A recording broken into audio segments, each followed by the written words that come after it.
বাচ্চার জ্বর হলেই কি অ্যান্টিবায়োটিক দরকার, নাকি আমরা ভয় থেকে ভুল করছি?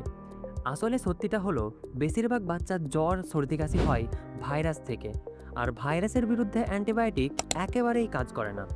অ্যান্টিবায়োটিক কাজ করে শুধুমাত্র ব্যাকটেরিয়ার ক্ষেত্রে। তবুও আমরা তাড়াহুড়ো করি স্ট্রং মেডিসিন দেওয়ার জন্য। কিন্তু এই তাড়াহুড়োর দাম কে দিচ্ছে? দিচ্ছে আপনারই বাচ্চার শরীর। অকারণে অ্যান্টিবায়োটিক দিলে তৈরি হয় অ্যান্টিবায়োটিক রেজিস্ট্যান্স। মানে আজ যে ওষুধে কাজ হচ্ছে, ভবিষ্যতে সত্যিই দরকার হলে সেটাই আর কাজ নাও করতে পারে। মনে রাখুন, বাচ্চার শরীর মানে অ্যাডাল্টের ছোট ভার্সন নয়। হালকা জ্বর, সাধারণ সর্দি কাশি, এই সব ইমিউন সিস্টেমের ট্রেনিং।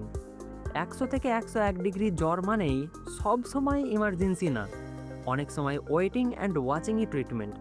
তাই নিজে থেকে অ্যান্টিবায়োটিক কিনবেন না, পুরনো প্রেসক্রিপশন ব্যবহার করবেন না। আর ভয় থেকে অ্যান্টিবায়োটিক দিলে কাল আপনার বাচ্চার প্রতিরোধ ক্ষমতা আপনি নিজেই দুর্বল করছেন।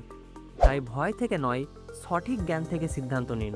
আর অ্যান্টিবায়োটিক বাঁচান, ভবিষ্যৎ বাঁচান।